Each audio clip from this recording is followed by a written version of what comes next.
அண்ணா வணக்கங்கண்ணா. வணக்கம். அண்ணா உங்களுடைய நேம், நீங்கள் எந்த மாவட்டம், எந்த ஊர், உங்களை பற்றி சொல்லுங்கண்ணா. திண்டுக்கல் மாவட்டம் நிலக்கோட்டை வட்டம் அக்ரஹாரப்பட்டி அப்படின்ற ஒரு கிராமம் தான் என்னுடைய சொந்த ஊர். என் பேர் ராஜதுரை. இங்கே வந்து முன்னாள் ஒன்றிய கவுன்சிலராக இருந்தேன். நாம் தமிழர் கட்சியில் மாவட்ட தலைவர் பொறுப்பில் இருக்கேன். சொல்லுங்கள் அண்ணா, உங்களுடைய அரசியல் பயணம், நீங்கள் இந்த கவுன்சிலருங்க பதவியில் வந்திருக்கீங்க. உங்களுடைய அரசியல் அனுபவம், நீங்கள் எப்படி இந்த தொகுதியில் வின் பண்ணி என்ன மாதிரி உங்களுடைய முன்னெடுப்புகள்லாம் இருந்தது, உங்களுடைய அனுபவங்களை எங்களோட பகிர்ந்துக்கோங்க. இப்போ நிலக்கோட்டையில் வந்து பார்த்தோம்னா மொத்தம் 23 ஊராட்சி இருக்குது. அதில் வந்து நான் மொத்தம் 20 கவுன்சிலர்களில் 1வது வார்டு கவுன்சிலராக நான் இருந்தேன். சாரி, 2வது வார்டு கவுன்சிலர் நம்ம கோடாயநாயக்கம்பட்டி ஊராட்சியில் தான் ஒன்றிய கவுன்சிலராக இருந்தேன். என்னுடைய அரசியல் பயணம் வந்து தொடங்கப்பட்டது வந்து என்னுடைய பள்ளி காலங்கள்லேயே வந்து அண்ணன் பேசுகிறத கொஞ்சம் கேட்பேன். நாம் தமிழர் கட்சியில் சீமானன் தலைமை ஒருங்கிணைப்பாளர் சீமான் அவர்கள் பேசுகிறத ஒரு வீடியோவோ இல்லை டிவியிலேயோ பேசுகிறது போது கொஞ்சம் அதை உள்வாங்கிக்குவோம். அதன் பிறகு வந்து நான் என்னுடைய கல்லூரி காலங்கள் வந்து சேலத்தில் மஹிந்திரா காலேஜில் தான் படித்தேன், பொறியியல் கல்லூரியில். அங்கே இருக்கும் பொழுது இங்கே நிலக்கோட்டையை சார்ந்த நாம் தமிழர் கட்சி பொறுப்பாளர்கள் அண்ணன் சங்கிலி பாண்டியனாக இருக்கட்டும், அண்ணன் தண்டபாணி அவர்களாக இருக்கட்டும், அவங்க தான் நம்மளை வந்து கட்சியில் இன்வால்வ் பண்ணுறாங்க. உள்ளே வந்து என்னை கட்சியில் வர சொல்கிறாங்க. நீங்கள் கட்சி பணி செய்யணும், நீங்கள் வந்து ஒரு சில விஷயங்கள் அப்பயே நம்ம அந்த கல்லூரி காலங்கள்லேயே வந்து ஒரு போராட்டம், ஆர்ப்பாட்டம் இந்த மாதிரிலாம் கலந்துக்குவோம். அதாவது ஊரில் ஒரு குடிநீர் இல்லைனாவோ, ஒரு சாலை வசதி இல்லைனாவோ, ஒரு மின் விளக்குகள் இல்லைனாவோ அரசு அதிகாரிகளை போய் அணுகிறது, இந்தமாரி பயணங்கள்லாம் நம்ம இருந்தனால நம்மளை அவங்க கவனித்து என்னை வந்து கட்சியில் வர சொல்லி அழைப்பு கொடுத்தாங்க. நான் அதன் பிறகு கட்சியில் சேர்ந்தேன். நிலக்கோட்டை ஒன்றிய செயலாளராக இருந்தேன் நாம் தமிழர் கட்சியில். அந்த காலகட்டத்தில் எனக்கு இங்கே வந்து 2019 உள்ளாட்சி தேர்தல் தமிழ்நாடு முழுவதும் நடக்குது. அந்த உள்ளாட்சி தேர்தலில் ஒன்றிய கவுன்சிலர் பதவிக்கு நம்ம நிற்கிறதுக்கான ஒரு வாய்ப்பு கிடைச்சது. ஆனால் இருப்பினும் அந்த காலகட்டத்தில் அந்த பகுதி மக்களுடைய மனநிலையை பொறுத்து நான் சுயேட்சையாக நிற்க வேண்டிய ஒரு கட்டாயம் ஏற்பட்டது. அதன் அடிப்படையில் வந்து சுயேட்சையாக தான் நின்னேன். சுயேட்சையாக நின்று அந்த பகுதிகளில் நம்ம பெருவாரியான வாக்குகள் வித்தியாசத்தில், ஏன்னா அங்கே என்னை எதிர்த்து களத்தில் நின்றவங்க வந்து திமுகவில் அதே பகுதியில் அந்த ஊரை சார்ந்த ஒரு வேட்பாளர் 10 வருஷம் அங்கே பிரசிடெண்ட்டாக இருந்தவங்க, முன்னாள் ஊராட்சி மன்ற தலைவராக இருந்தவங்க. அண்ணா திமுகவில் ஒரு 5 ஆண்டுகள்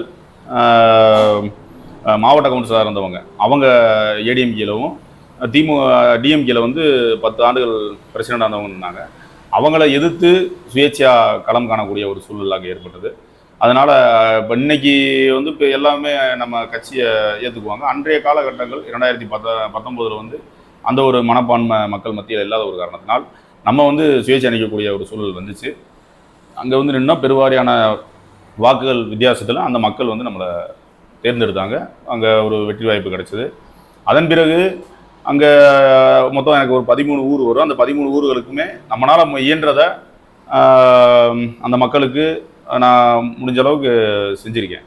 அந்த மக்களும் வந்து நம்ம மேலே வந்து வச்ச நம்பிக்கையை நான் காப்பாற்றிருக்கேன்னு தான் நான் நினைக்கிறேன். அண்ணன், நீங்கள் இளம் வயசில் வந்து கவுன்சிலராக வின் பண்ணேன்னு சொன்னீங்க. இப்போ இந்த கவுன்சிலர் பதவிக்கு வர்றதுக்கு இந்த இதில் வந்து நீங்கள் வின் பண்ணுறதுக்கு என்னென்ன இன்னல்கள், அரசியல் ரீதியாக சரி, குடும்ப ரீதியாக சரி, நீங்கள் என்னென்ன இன்னல்கள்லாம் சந்திச்சிருக்கீங்கண்ணா? இப்போ நான் வந்து சுயேட்சையாக தான் களத்தில் நின்னேன், ஏற்கனவே சொல்லியிருந்தேன். ஸோ அப்படி நிற்கும் பொழுது பல எதிர்ப்புகள், பல போராட்டங்களுக்கு அப்புறம் தான் நம்ம இந்த இடத்துக்கு வர முடிஞ்சிச்சு. இப்போ நான் வெற்றி பெற்றது வந்து என்னுடைய சொந்த ஊரில் கிடையாது. நான் திருமணம் பண்ண ஊர் தான் கொக்குப்பட்டின்னு ஊர், அந்த கோடாயநாயக்கம்பட்டி ஊராட்சியில். அங்கே திருமணம் பண்ணி மனைவி குழந்தை எடுத்துருக்குறாங்க. அப்போ அந்த ஊரில் போய் நான் ஒரு 5-6 மாதம் அங்கே தங்கி இருந்தேன். அப்போ தான் அங்கே இருக்கக்கூடிய ஒரு பிரச்சனைகளை, கொக்குப்பட்டி சாலையாக இருக்கட்டும், ஒரு ரோடு ரொம்ப மோசமாக இருந்துச்சு, அந்த ரோடாக இருக்கட்டும், அங்கே இருக்கக்கூடிய ஒரு சில பிரச்சனைகளை கையில் எடுத்து இளைஞர்களை திரட்டி அவங்க மூலியமாக அரசு அதிகாரிகளை சந்தித்து இப்படி ஒரு சில வேலைகள் பார்க்குறோம். அப்போ அங்கே இருக்கக்கூடிய இளைஞர்களுக்கும் அங்கே இருக்கக்கூடிய பொதுமக்களுக்கும் நம்ம மீது ஒரு நம்பிக்கை வருது. அதை மையமாக வச்சு அந்த பகுதிகளில் நம்ம வெற்றி பெறதுக்கான ஒரு வாய்ப்புகள் இருந்தது. எனக்கு வந்து பார்த்தோன்னா நாமினேஷன் பண்ணுறதுலேருந்தே பிரச்சனை தான். அவ்வளோ விஷயங்கள் இருந்துச்சு. ஏன்னா அவங்க ஏற்கனவே சொன்ன மாதிரி அவங்க 10 ஆண்டுகள் அங்கே தலைவராக இருந்தவங்க ஒரு பக்கம், 5 ஆண்டுகள் மாவட்ட கவுன்சிலராக இருந்தவங்க ஒரு பக்கம், இது போக 2-3 வேட்பாளர்கள் என்னுடன் இருந்தாங்க. அப்போ இவங்களெல்லாம் எதிர்கொள்வது ஒரு சவாலாக தான் இருந்துச்சு. கிட்டத்தட்ட ஒரு 3 மாதமாக நம்ம வந்து களப்பணி ஆட்டணும். ஒவ்வொரு ஊருக்கும் போய் அங்கே இருக்கக்கூடிய ஊர் பெரியவர்களை சந்தித்து பேசணும், அங்கே இருக்கக்கூடிய முக்கியஸ்தர்களை சந்தித்து பேசணும், அங்கே இருக்கக்கூடிய இளைஞர்களை சந்தித்து பேசணும். இப்படி பேசணும். எலெக்ஷன் டிக்ளேர் பண்ணுறதுக்கு முன்னாடியே வீடு வீடாக போக ஆரம்பிச்சிட்டான். அது ஒரு எங்களுக்கு ஒரு ப்ளஸ் பாயிண்ட்டாக இருந்துச்சு. அதன் மாதிரி வந்து எல்லா ஊர்களையுமே இளைஞர்களை வச்சு களப்பணி செய்தது மிக வேகமாக நான் மக்கள்கிட்ட போய் சேர்ற மாதிரி ஒரு விஷயம் விடயமாக இருந்துச்சு. இதில் இன்னொரு விஷயம் சொல்லணும் அப்படின்னா, நான் வந்து எப்பயுமே அந்த ஒயிட் ஷர்ட்டு ஒரு பச்சை வேட்டியில் தான் இருப்பேன். அது நிறையா பேர் கேட்டாங்க, இது என்ன அப்படின்னு நிறையா கேட்டாங்க. அதுக்கு என்ன காரணம் அப்படின்னா, மக்கள்கிட்ட நான் போய் எளிமையாக சேரணும். இப்போ என்னுடைய ஃபேஸ் அவங்க ஞாபகம் வச்சுக்கிறத விட, என்னுடைய பேரை அவங்க ஞாபகம் வச்சுக்கிறத விட, என்னுடைய உடையை அவங்க மிக எளிமையாக ஞாபகம் வச்சுக்க முடியும். அப்படி தான் இருந்துச்சு. இப்போ எல்லாத்துக்குமே தெரியும், பேர் தெரியும், எல்லாத்துக்குமே தெரியும். அந்த காலகட்டங்களில் அந்த பச்சை வெட்டி கட்டி வருவார் அந்த பையன், அவருக்கு தான் அவருக்கு நம்ம ஆதரவு கொடுக்கணும். நல்ல பையலாக இருக்கான், நல்லா பேசுகிறான், அவன் ஏதாவது நம்மளுக்கு வந்து ஒரு சில விஷயங்கள் அவன் பண்ணி கொடுப்பான் அப்படின்றத அவங்க நம்பினாங்க. அது ஒரு அடையாளமாக இருந்துச்சு.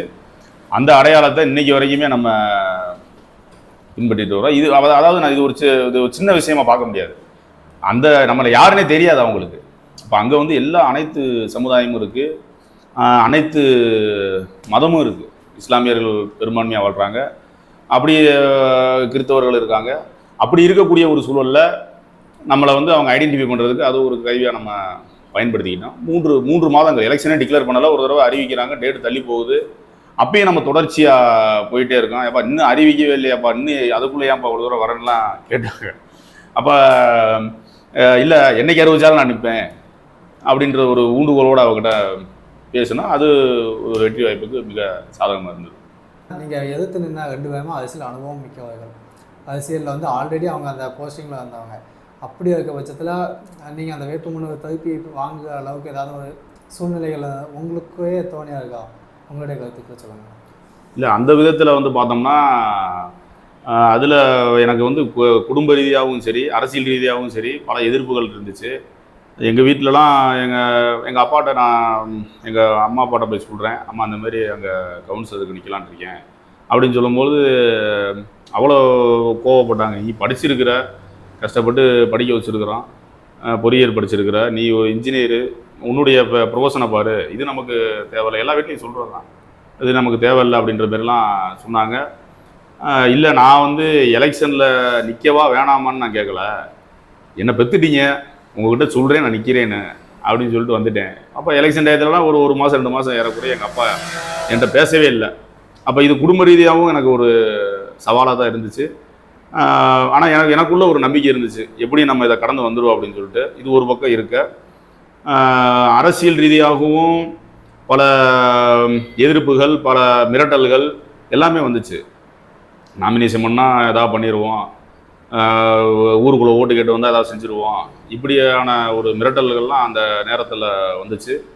அதெல்லாம் எதிர்கொண்டு தான் நம்ம இந்த களத்துக்கு வர முடிஞ்சிச்சு. அதே மாதிரி வந்து பணம் ரீதியாக பேரங்களும் பேசினாங்க. உங்களுக்கு இவ்வளோ கொடுத்துட்றோம், நீங்கள் வந்து வாபஸ் வாங்கிடுங்க அப்படின்ற இதெல்லாம் ஒரு வேட்பாளர் உடைய சார்பாக பேசினாங்க.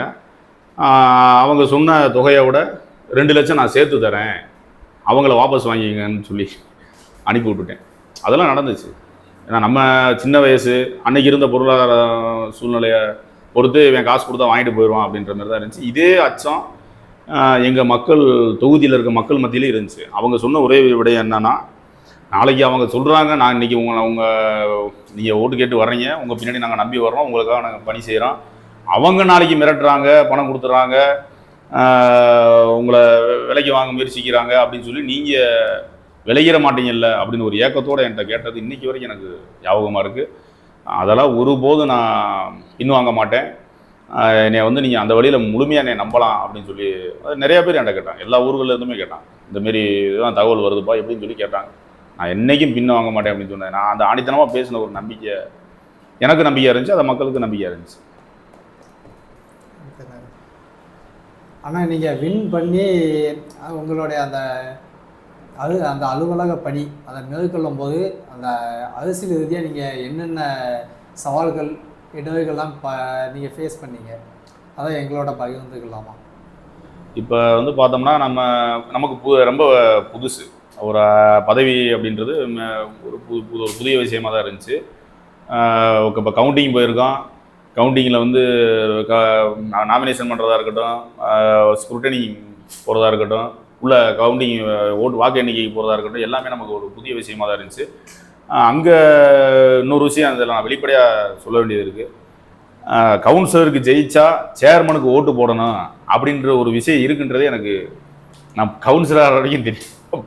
ஜெயிச்ச அந்த ரிசல்ட் வர வரைக்கும் தெரியாது. ஜெயிச்சிட்டேன், பெருவாரியான வாக்குகள் முன்னிலையில் போயிட்டுருக்கோம். அப்போ போயிட்டு இருக்கும் போதே திமுகவை சார்ந்த அந்த அன்றைய ஒன்றிய பொறுப்பாளர்கள் அவங்க கட்சிக்காரங்க எல்லாருமே வர்றாங்க, கை கொடுத்துட்டு தம்பி வாழ்த்துக்கள், எங்களோட நீங்கள் துணை நிற்கணும் அப்படின்ட்டு போகிறாங்க. அதுக்கப்புறம் அதிமுகவை சார்ந்த அன்றைக்கி அவர் ஒன்றிய செயலராக இருந்த யாகப்பனவர்களாக இருக்கட்டும், அண்ணன் நல்லதம்பி அவர்களாக இருக்கட்டும், அவங்களும் வந்து சந்திக்கிறாங்க. உள்ளே கவுண்டிங் நடந்துட்டு இருக்கும்போதே இதெல்லாம் அந்த சந்திப்பெலாம் நடக்குது. அப்போ எனக்கு என்னன்னா இப்போ என்ன காரணத்துக்காக அவங்க வந்து பார்த்தாங்க பேசுகிற இல்லை ஜென்ரலாக வாழ்த்துக்கள் சொல்கிறாங்களா அப்படின்ற மாரி தான் நான் எடுத்துக்கிட்டேன். அதன் பிறகு வந்து சேர்மனுக்கு ஓட்டு போடணுன்ற விஷயமே அப்போ தான் தெரிஞ்சிச்சு. அது மாதிரி பல சவால்களை வந்து நம்ம ஒவ்வொரு இடத்துலையும் சந்திக்க வேண்டியதாக இருந்துச்சு. உள்ள ஆஃபீஸ்க்குள்ளே போகும்போது ஒரு கூட்டத்துக்கு போகும்போது அந்த கூட்டத்தில் போய் என்ன பேசணும் என்ன கேட்கணும் அப்படின்றதே ஒரு 2-3 கூட்டம்லாம் பார்த்தோம்னா போவோம், அஜெண்டா வாசிப்பாங்க, கையெழுத்து போட சொல்லுவாங்க, கையெழுத்து போட்டுருவோம், தலைக்கு 2 பிரியாணி வாங்கி கொடுப்பாங்க, வாங்கிட்டு சாப்பிட்டுட்டு பேசாமல் வந்துடுவோம். இது ஒரு 2-3 கூட்டம் அப்படி தான் போச்சு. அதன் பிறகு தான் உள்ளே இருக்கிற விஷயங்களை தெரிஞ்சுக்கிட்டு நாங்கள் ஒரு கோரிக்கைகளை வந்து மக்களுடைய கோரிக்கையை வந்து ஒன்றிய குழு கூட்டத்தில் போய் பேசினோம். அதில் வந்து பார்த்தோம்னா இது வரைக்கும் நிலக்கோட்டை யூனியனில் வந்து எப்படி நடந்துக்கிட்டு இருந்துச்சு இந்த ஒன்றிய குழு கூட்டம் அப்படின்னா, 20 கவுன்சிலர்கள் இருந்தாலும் ஒவ்வொரு ஊர்கள்லையுமே என்ன வேலை செய்யணும், எவ்வளோ நிதி ஒதுக்கணும் அப்படின்றது எல்லாமே வந்து சேர்மன் ஒரு முடிவெடுப்பா. அப்படி சேர்மன் முடிவெடுப்பார். அதுக்கு வந்து எல்லா கவுன்சிலர்களுமே சம்மதிச்சிருவாங்க. இப்படி தான் போயிட்டு இருந்துச்சு. இதை வந்து முதலாக அந்த நிலக்கோட்டை யூனியன் வரலாற்றில் வந்து இதை உடைச்சு அந்தந்த கவுன்சிலர்கள் அவங்க பகுதியில் இருக்க பிரச்சனைகளை மன்றத்தில் பேச வச்சு முதல் நாங்கள் பேசுகிறோம். நான் இன்னொரு சுயேட்சை கவுன்சிலர் இருந்தார் அண்ணன் கணேசன் அவர்கள், 2 பேரும் பேசுகிறோம். அதை ஒரு மக்கள் அதை மையப்படுத்தி மற்ற கவுன்சிலர்களும் கேட்க ஆரம்பித்தாங்க. அப்போ ஒரு கட்டத்தில் வந்து சேர்மன் அந்த ஒரு முடிவுக்கு வந்துடுறாரு. அப்போ ஒரு 1 கோடி ரூபா நிதி வருது அப்படின்னு சொன்னால் அதை அப்படி 20 டிவைட் பண்ணுங்கள், ஒரு கவுன்சிலருக்கு 5 லட்ச ரூபாயை கொடுங்க அப்படின்ற அந்த 5 லட்ச ரூபாய்க்கான வேலையை அதே அந்த கவுன்சிலர் தான் அந்த பகுதிகளிலிருந்து எடுத்து ஏஐட்ட வந்து சொல்லணும். அவங்க எஸ்டிமேட் போட்டு அதை டெண்டர் வச்சு இது பண்ணுவாங்க. இப்படி ஒரு உரிமையான ஒரு விஷயத்தை இந்த யூனியனில் இம்ப்ளிமெண்ட் பண்ணிட்டோம் அப்படின்றது என்ன சொல்கிறதுனா ஒரு பெருமையாகவே சொல்லுவேன். அது இன்றைக்கு வரைக்கும் நாங்கள் பதவி காலங்கள் முடிகிற வரைக்குமே அது நடைமுறையில் தான் இருந்துச்சு. இப்படி ஒரு சில சவால்கள்லாம் சந்தித்து தான் நம்ம மக்களுக்கு நலப்பணிகள் செய்ய முடிஞ்சிச்சு.